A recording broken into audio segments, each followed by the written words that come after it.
ஓம் சாந்தி. September 26, 2024. காலை முரளி பாப்தாதா மதுபன். இனிமையான குழந்தைகளே, ஸ்ரீமத்தை சதா பின்பற்றுவது மேன்மையான முயற்சியாகும். நீங்கள் ஸ்ரீமத்தை பின்பற்றும் பொழுது ஆத்ம தீபம் ஏற்றப்படுகிறது. கேள்வி: யாரால் முழு முயற்சி செய்ய முடியும்? அதி உயர்ந்த முயற்சி என்ன? பதில்: யாருடைய கவனம், அதாவது புத்தியின் யோகம் ஒரே ஒருவருடன் இணைக்கப்பட்டிருக்கின்றதோ அவர்களாலேயே முழு முயற்சி செய்ய முடியும். உங்களை முழுமையாக தந்தையிடம் அர்ப்பணிப்பதே அதி உயர்ந்த முயற்சியாகும். தங்களை தந்தையிடம் அர்ப்பணிக்கின்ற குழந்தைகளை தந்தை மிகவும் நேசிக்கின்றார். கேள்வி: உண்மையான தீபாவளியை கொண்டாடுவதற்கு எல்லையற்ற தந்தை உங்களுக்கு என்ன ஆலோசனை வழங்குகின்றார்? பதில்: குழந்தைகளே, எல்லையற்ற தூய்மையை கிரகியுங்கள். இங்கு நீங்கள் எல்லையற்ற வகையில் தூய்மையாகி அதி உயர்ந்த முயற்சியை செய்தால் மட்டுமே உங்களால் லக்ஷ்மி நாராயணனின் ராஜ்யத்திற்கு செல்ல முடியும். அதாவது பட்டாபிஷேக தினமாகிய உண்மையான தீபாவளியை உங்களால் கொண்டாட முடியும். ஓம் சாந்தி. இங்கு அமர்ந்திருக்கும் பொழுது குழந்தைகளான நீங்கள் என்ன செய்கின்றீர்கள்? நடக்கும் பொழுதும் உலாவும் பொழுதும் இங்கு அமர்ந்திருக்கும் பொழுதும் நினைவு யாத்திரையில் நிலைத்திருந்தாலே உங்கள் தலை மீதுள்ள பல பிறவிகளின் பாவங்கள் அழிக்கப்படும். ஆத்மா எந்த அளவிற்கு தந்தையை அறிந்து அவரை நினைவு செய்கின்றாரோ அந்த அளவிற்கு அவரின் பாவங்கள் அழிக்கப்படும் என்பது ஆத்மாவிற்கு தெரியும். தந்தை உங்களுக்கு மிகவும் நன்றாக விளங்கப்படுத்தியுள்ளார். நீங்கள் அனைவரும் இங்கு அமர்ந்திருந்தாலும் ஸ்ரீமத்தை பின்பற்றுபவர்கள் மாத்திரமே தந்தை கொடுக்கின்ற ஆலோசனைகளை விரும்புகின்றார்கள். நீங்கள் எல்லையற்ற முறையில் தூய்மையாகுவதற்கான ஆலோசனையை எல்லையற்ற தந்தையிடமிருந்து பெறுகின்றீர்கள். நீங்கள் ஓர் எல்லையற்ற முறையில் தூய்மையாகுவதற்காகவே இங்கு வந்திருக்கின்றீர்கள். நினைவு யாத்திரை மூலமாகவே அவ்வாறு நீங்கள் ஆகுவீர்கள். சிலரால் முற்றிலுமே நினைவு செய்ய முடிவதில்லை. சிலரால் முற்றிலுமாகவே நினைவு செய்ய முடிவதில்லை. சிலர் நினைவு யாத்திரை மூலம் தங்களது பாவங்கள் அழிக்கப்படுவதை, அதாவது தங்களுக்கு தாங்களே நன்மை செய்கிறார்கள் என்பதை புரிந்து கொள்கிறார்கள். வெளியில் இருக்கும் மக்களுக்கு இது தெரியாது. நீங்கள் மாத்திரமே தந்தையை இனம் கண்டுள்ளீர்கள். நீங்கள் தந்தையுடனேயே இருக்கின்றீர்கள். இப்பொழுது நீங்கள் கடவுளின் குழந்தைகள் ஆகியிருப்பதை அறிவீர்கள். முன்னர் நீங்கள் அசுர குழந்தைகளாகவே இருந்தீர்கள். இப்பொழுது நீங்கள் கடவுளின் குழந்தைகளின் சகவாசத்தை கொண்டிருக்கின்றீர்கள். நல்ல சகவாசம் உங்களை அக்கறைக்கு கொண்டு செல்கிறது. தீய சகவாசமோ உங்களை மூழ்கடித்து விடுகிறது என பாடப்படுகிறது. நீங்கள் கடவுளின் குழந்தைகள் என்பதால் உங்களின் சொந்த கட்டளைகளை அன்றி இறை வழிகாட்டல்களையே பின்பற்ற வேண்டும் என்பதை குழந்தைகளாகி நீங்கள் மீண்டும் மீண்டும் மறந்து விடுகின்றீர்கள். மனித கட்டளைகள் மனதின் கட்டளைகள் எனப்படுகின்றன. மனித கட்டளைகள் அசுரத்தனமானதாகவே இருக்க முடியும். தங்களுக்கு நன்மை செய்ய விரும்பும் குழந்தைகள் சதோப்பிரதானம் ஆகுவதற்காக சதா தந்தையை மிக நன்றாக நினைவு செய்கிறார்கள். சதோப்பிரதானமாக இருப்பவர்களே புகழப்படுகிறார்கள். நீங்கள் உண்மையில் வரிசை கிரமமாக சந்தோஷ தாமத்தின் அதிபதிகள் ஆகின்றீர்கள் என்பது உங்களுக்கு தெரியும். நீங்கள் ஸ்ரீமத்தை எந்த அளவிற்கு பின்பற்றுகின்றீர்களோ அந்த அளவிற்கு உயர்ந்ததோர் அந்தஸ்தை பெறுவீர்கள். நீங்கள் உங்கள் சொந்த கட்டளைகளை எந்த அளவிற்கு பின்பற்றுகின்றீர்களோ அதற்கு ஏற்ப உங்களுடைய அந்தஸ்து அழிக்கப்படும். நீங்கள் உங்களின் சொந்த நன்மைக்காகவே தந்தையின் வழிகாட்டல்களை தொடர்ந்தும் பெறுகின்றீர்கள். இதுவும் முயற்சியே என தந்தை விளங்கப்படுத்தியுள்ளார். நீங்கள் தந்தையை எந்த அளவிற்கு நினைவு செய்கின்றீர்களோ அந்த அளவிற்கு உங்கள் பாவங்கள் அழிக்கப்படும்.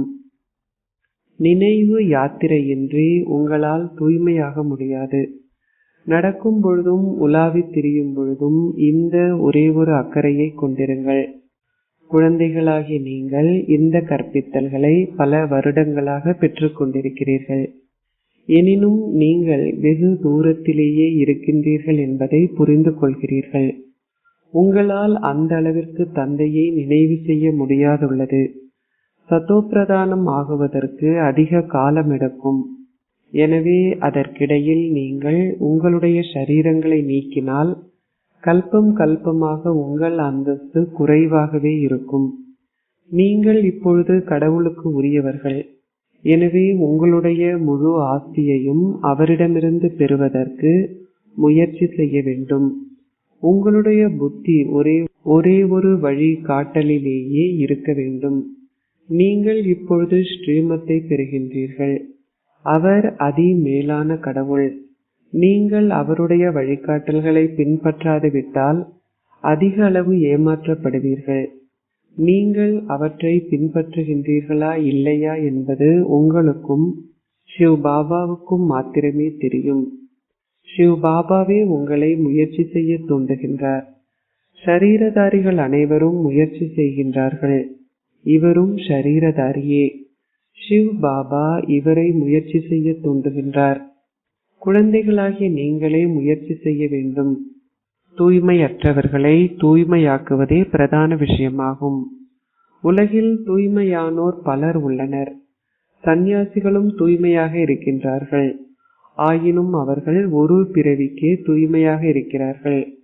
பிறப்பிலிருந்தே பிரம்மாச்சாரிகளாக உள்ள பலர் இருக்கிறார்கள். ஆயினும் தூய்மையின் மூலம் அவர்களால் உலகிற்கு உதவ முடியாது.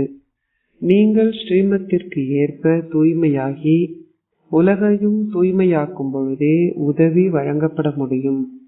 நீங்கள் இப்பொழுது ஸ்ரீமத்தை பெறுகின்றீர்கள். பிறவி பிறவியாக நீங்கள் அசுர கட்டளைகளையே பின்பற்றி வந்தீர்கள். சந்தோஷதாமம் ஸ்தாபிக்கப்படுவதை இப்பொழுது நீங்கள் அறிவீர்கள். ஸ்ரீமத்திற்கு ஏற்ப நாங்கள் எந்த அளவிற்கு அதிகமாக முயற்சி செய்கின்றோமோ அந்த அளவிற்கு உயர்ந்ததோர் அந்தஸ்தை பெறுவோம். இவை பிரம்மாவின் வழிகாட்டல்கள் அல்ல. இவர் ஒரு முயற்சியாளர். அவர்களின் முயற்சி நிச்சயமாக மிக மேன்மையானவை. இதனாலேயே அவர்கள் லக்ஷ்மி நாராயணன் ஆகினார்கள். எனவே குழந்தைகளாகிய நீங்கள் அவருடைய வழிகாட்டல்களை பின்பற்ற வேண்டும். நீங்கள் உங்களுடைய சொந்த மன கட்டளைகளை அன்றி ஸ்ரீமத்தையே பின்பற்ற வேண்டும். நீங்கள் உங்களின் ஆத்மாவை ஒளிரச் செய்ய வேண்டும். இப்பொழுது தீபாவளி வருகின்றது. எனினும் சத்திய யுகத்தில் தீபாவளி இருக்க முடியாது. அங்கு பட்டாபிஷேகம் மாத்திரமே நடைபெறுகிறது. ஆத்மாக்கள் சத்தோப்பிரதான் ஆகியிருப்பார்கள். இப்பொழுது கொண்டாடப்படுகின்ற தீபாவளி பொய்யானது. அவர்கள் வெளியில் தீபங்களை ஏற்றுகிறார்கள். ஆனால் அங்கோ ஒவ்வொரு வீட்டிலும் தீபம் ஏற்றப்பட்டிருக்கும். அதாவது அங்கு ஒவ்வொரு ஆத்மாவும் சத்தோப்பிரதானமாக இருப்பார். ஊற்றப்படும் ஞான எண்ணெய் 21 பிறவிகளுக்கு நீடித்திருக்கிறது. பின்னர் அது படிப்படியாக மங்க ஆரம்பித்து இன்று முழு உலகினதும் ஒளி அணைந்து விட்டது. இதிலும் குறிப்பாக பாரதத்திலும் பொதுவாக முழு உலகிலும் அனைவரும் இப்பொழுது பாவ ஆத்மாக்களாகவே உள்ளனர். இது அனைவரும் கணக்கை தீர்ப்பதற்கான காலமாகும். அனைவரும் தங்கள் கர்ம கணக்குகளை தீர்க்க வேண்டும். குழந்தைகளாகிய நீங்கள் அதி உயர்ந்த அந்தஸ்தை பெறுவதற்கு இப்பொழுது முயற்சி செய்ய வேண்டும். ஸ்ரீமத்தை பின்பற்றுவதன் மூலமே நீங்கள் அதனை பெறுவீர்கள். ராவண ராஜ்யத்தில் சிவ் பாபாவிற்கு நீங்கள் கீழ்ப்படியாமல் இருந்தீர்கள். இப்பொழுதும் நீங்கள் அவரின் கட்டளைகளுக்கு கீழ்ப்படியாது விட்டால் அதிகளவு ஏமாற்றப்படுவீர்கள். வந்து உங்களை தூய்மையாக்குமாறு நீங்கள் அவரை அழைத்தீர்கள். எனவே இப்பொழுது உங்களுக்கு நன்மை அளிப்பதற்கு நீங்கள் சிவ் பாபாவின் ஸ்ரீமத்தை பின்பற்ற வேண்டும். இல்லாதுவிட்டால் பெரும் இழப்பே ஏற்படும். சிவ் பாபாவின் நினைவை கொண்டிருக்காமல் உங்களால் முற்றிலும் தூய்மையானவர்கள் ஆக முடியாது என்பதை இனிமையிலும் இனிமையான குழந்தைகளாகி நீங்கள் அறிவீர்கள். நீங்கள் இங்கு பல வருடங்களாக இருக்கின்றீர்கள். ஆயினும் ஏன் உங்களால் ஞானத்தை கிரகிக்க முடியவில்லை? உங்களிடம் ஒரு தங்க பாத்திரம் இருந்தால் மாத்திரமே உங்களால் கிரகிக்க முடியும்.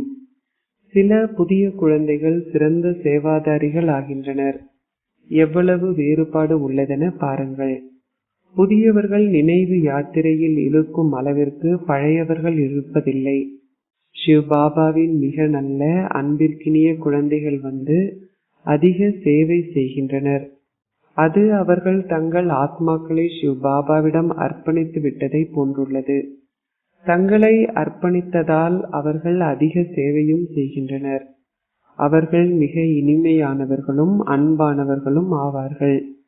நினைவு யாத்திரையில் இருப்பதன் மூலம் அவர்கள் தந்தைக்கு உதவி செய்கிறார்கள். தந்தை கூறுகின்றார், என்னை நினைவு செய்யுங்கள், நீங்கள் தூய்மையாகுவீர்கள். வந்து உங்களை தூய்மையாக்குமாறு நீங்கள் என்னை அழைத்தீர்கள். எனவே தந்தை கூறுகின்றார், இப்பொழுது என்னை தொடர்ந்தும் நினைவு செய்யுங்கள். நீங்கள் ஷரீர உறவுகள் அனைத்தையும் துறக்க வேண்டும். ஒரே ஒரு தந்தையை தவிர உங்கள் நண்பர்கள், உறவினர்கள் போன்ற எவருமே நினைவு செய்யப்படக்கூடாது. அப்பொழுதே உங்களால் ஓர் உயர்ந்த அந்தஸ்தை பெற முடியும். நீங்கள் நினைவை கொண்டிராது விட்டால் உங்களால் ஓர் உயர்ந்த அந்தஸ்தை பெற முடியாது. பாப்தாதாவாலும் இதனை புரிந்து கொள்ள முடியும். குழந்தைகளாகி நீங்களும் புரிந்து கொள்கிறீர்கள். வருகின்ற புதியவர்களும் நாளுக்கு நாள் தாங்கள் முன்னேறி கொண்டிருப்பதை புரிந்து கொள்கிறார்கள். ஸ்ரீமத்தை பின்பற்றுவதால் மாத்திரமே நீங்கள் சீர்திருத்தப்படுவீர்கள். கோபத்தை வெற்றி கொள்ள முயற்சி செய்வதன் மூலம் நீங்கள் படிப்படியாக வெற்றி பெறுவீர்கள். தந்தையும் விளங்கப்படுத்துகின்றார், தொடர்ந்தும் குறைபாடுகளை அகற்றுங்கள். கோபம் மிகவும் தீங்கானது. அது உங்களை உள்ளுக்குள் எரிப்பதுடன் மற்றவர்களையும் எரிக்கின்றது. அது அகற்றப்பட வேண்டும். குழந்தைகளான நீங்கள் தந்தையின் ஸ்ரீமத்தை பின்பற்றாத போது உங்களின் அந்தஸ்து குறைக்கப்படுவதுடன் பிறவி பிறவியாக கல்பம் கல்பமாக இழப்பே ஏற்படுகிறது. அது பௌதீக கல்வி. இதுவோ ஆன்மீக தந்தை கற்பிக்கின்ற ஆன்மீக கல்வி என்பதை குழந்தைகளாகி நீங்கள் அறிவீர்கள்.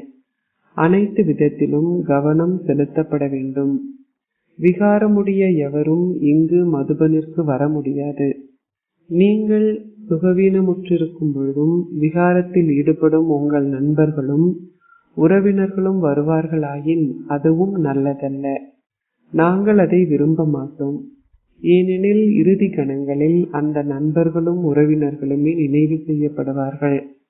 அப்பொழுது உங்களால் உயர்ந்த அந்தஸ்தை பெற முடியாதிருக்கும். தந்தை தொடர்ந்தும் உங்களை முயற்சி செய்ய தூண்டுகின்றார். எவருமே நினைவு செய்யப்படக்கூடாது. நீங்கள் உடல்நிலை சரியில்லாமல் இருப்பதால் உங்கள் நண்பர்களும் உறவினர்களும் உங்களை வந்து பார்க்க வேண்டும் என நீங்கள் எதிர்பார்க்க கூடாது.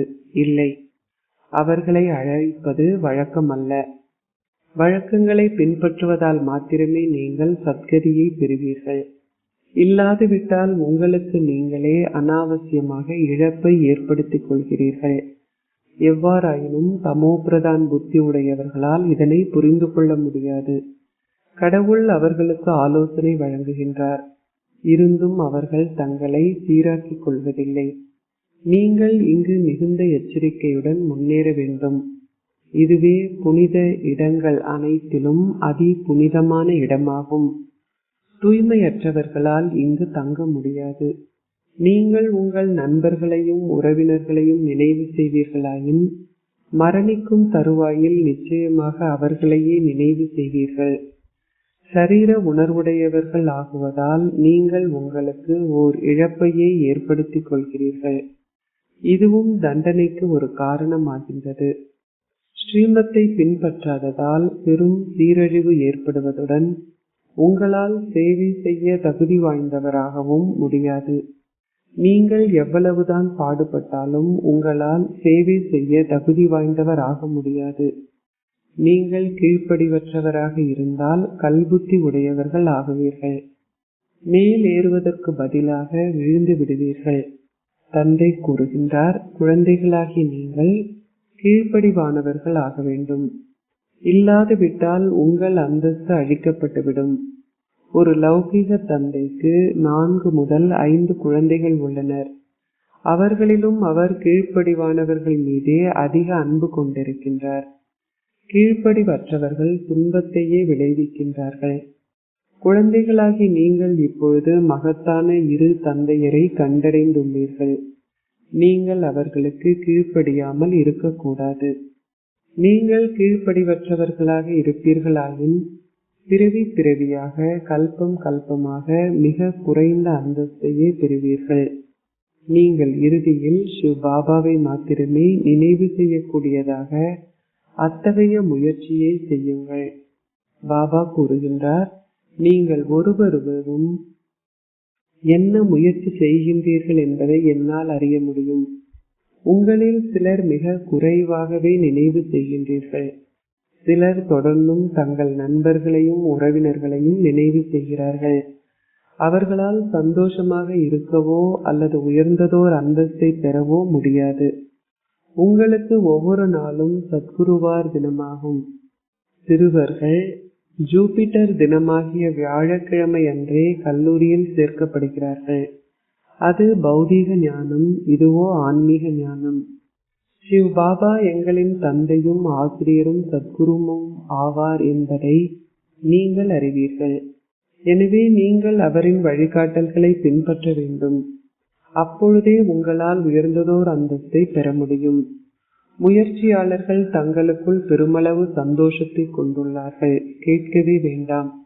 நீங்கள் சந்தோஷமாக இருந்தால் மற்றவர்களையும் சந்தோஷமாக்குவதற்கு முயற்சி செய்வீர்கள். சில புத்திரிகள் இரவு பகலாக தொடர்ந்தும் எவ்வளவு முயற்சி செய்கின்றார்கள் என பாருங்கள். ஏனெனில் இந்த ஞானம் அற்புதமானது. சில குழந்தைகள் புரிந்துணர்வு இல்லாததால் தங்களுக்கு தாங்களே அதிக இழப்பை ஏற்படுத்துவதால் பாப்தாதா கருணை கொள்கின்றார். அவர்கள் ஷரீர உணர்வுடையவர்களாகி உள்ளுக்குள் மிகவும் பொறாமைப்படுகிறார்கள். கோபத்தில் மக்கள் செம்பை போன்று செந்நிறமாகி விடுகிறார்கள். கோபம் மனிதர்களை எரித்து விடுகின்றது. காமம் அவர்களை அவலட்சணமானவர்கள் ஆக்குகிறது. பற்றினாலோ பேராசையினாலோ அவர்கள் அந்த அளவு எரிவதில்லை. அவர்கள் கோபத்தினாலேயே எரிகின்றார்கள். பலர் கோபம் என்னும் தீய ஆவியை கொண்டுள்ளனர். அவர்கள் பெருமளவு சண்டையிடுகிறார்கள். சண்டையிடுவதால் அவர்கள் தங்களுக்கு ஓர் இழப்பையே ஏற்படுத்துகிறார்கள். அவர்கள் அஷரீரியானவருக்கும் ஷரீரதாரியானவருக்கும் கீழ்ப்படிவில்லாமல் நடக்கிறார்கள். அவர்கள் தகுதியற்றவர்கள் என்பதை பாபா புரிந்து கொள்கின்றார். நீங்கள் முயற்சி செய்தால் உயர்ந்த அந்தஸ்தை பெறுவீர்கள். எனவே உங்களுடைய சொந்த நன்மைக்காக நீங்கள் உங்களுடைய உறவினர்கள் அனைவரையும் மறந்துவிட வேண்டும். தந்தையை தவிர வேறு எவரையும் நினைவு செய்யாதீர்கள். வீட்டில் வாழும் பொழுதும் உங்கள் உறவினர்களை காணும் பொழுதும் சிவ் பாபாவை மாத்திரமே நினைவு செய்யுங்கள். இப்பொழுது நீங்கள் சங்கமயுகத்தில் இருக்கின்றீர்கள். இப்பொழுது சாந்தி தாமமாகிய உங்களுடைய புதிய வீட்டை நினைவு செய்யுங்கள். இது ஓர் எல்லையற்ற கல்வியாகும். தந்தை உங்களுக்கு கற்பித்தல்களை கொடுக்கின்றார். அதில் குழந்தைகளாகிய உங்களுக்கு நன்மையே கிடைக்கிறது. சில குழந்தைகள் தங்களுடைய தவறான நடத்தையினால் அனாவசியமாக பாதிப்புக்கு உள்ளாகின்றார்கள். நீங்கள் உலக ராஜ்யத்தை பெறுவதற்கு முயற்சி செய்கின்றீர்கள். ஆனால் பூனையாகிய மாயையோ உங்கள் காதுகளை துண்டித்து விடுகின்றாள். நீங்கள் பிறப்பெடுத்து விட்டீர்கள், எனவே நீங்கள் அந்த அந்தஸ்தை பெறுவீர்கள் என்று கூறுகிறீர்கள். எனினும் பூனையாகிய மாயை உங்களை அதனை அடைய அனுமதிக்க மாட்டாள். எனவே உங்களுடைய அந்தஸ்து அழிக்கப்படுகிறது. மாயை உங்களை மிகுந்த விசையுடன் தாக்குகின்றாள். நீங்கள் ஓர் ராஜ்யத்தை பெறுவதற்காக இங்கு வந்திருக்கின்றீர்கள். எனினும் மாயை உங்களை தொந்தரவு செய்கின்றாள். தந்தை கருணை காட்டுகின்றார். ஏழை குழந்தைகள் உயர்ந்த அந்தஸ்தை பெற்றால் நன்றாக இருக்கும் எனவும் அவர்கள் தன்னை இகழ்பவர்கள் ஆகிவிடக் கூடாது எனவும் தந்தை உணர்கின்றார். சத்குருவை இகழ்பவர்களால் உயர்ந்ததோர் அந்தஸ்தை பெற முடியாது. இது யாருடைய இகழ்ச்சி? சிவ் பாபாவினுடைய இகழ்ச்சியாகும். உங்களுடைய நடத்தை தந்தை இகழப்படுவதாக இருக்கக்கூடாது. இதில் அகங்காரம் என்ற கேள்விக்கு இடமில்லை. அச்சா, இனிமையிலும் இனிமையான அன்பிற்குரிய, எப்பொழுதோ காணாமல் சென்று இப்பொழுது கண்டெடுக்கப்பட்டிருக்கும் குழந்தைகளுக்கு உங்கள் தந்தை தாயாக இருக்கும் பாப் தாதாவின் அன்பும் நினைவுகளும் காலை வந்தனங்களும். ஆன்மீக தந்தை ஆன்மீக குழந்தைகளுக்கு நமஸ்தே கூறுகின்றார். ஆன்மீக குழந்தைகள் ஆன்மீக தந்தைக்கு நமஸ்தே கூறுகின்றோம். தாரணைக்குரிய சாரம் 1. உங்களுடைய சொந்த நன்மைக்காக ஷரீர உறவினர்கள் அனைவரையும் மறந்துவிடுங்கள். அவர்களில் அன்பு வைக்காதீர்கள். உங்களுடைய சொந்த வழிகாட்டல்களை அன்றி கடவுளின் வழிகாட்டல்களையே பின்பற்றுங்கள். தீய சகவாசத்திலிருந்து உங்களை பாதுகாத்து கடவுளின் சகவாசத்தில் இருங்கள். 2. கோபம் மிகவும் தீயதாகும். அது உங்களை எரித்து விடுகின்றது. கோபத்தின் ஆதிக்கத்தினால் கீழ்ப்படிவின்றி இருக்காதீர்கள். சந்தோஷமாக இருந்து மற்ற அனைவரையும் சந்தோஷம் ஆக்குவதற்கு முயற்சி செய்யுங்கள். ஆசீர்வாதம். நீங்கள் அன்பின் பிரதிபலனாக உங்களையே மாற்றி முழுமையாகவும் தந்தைக்கு சமமானவராகவும் ஆக்குவீர்களாக.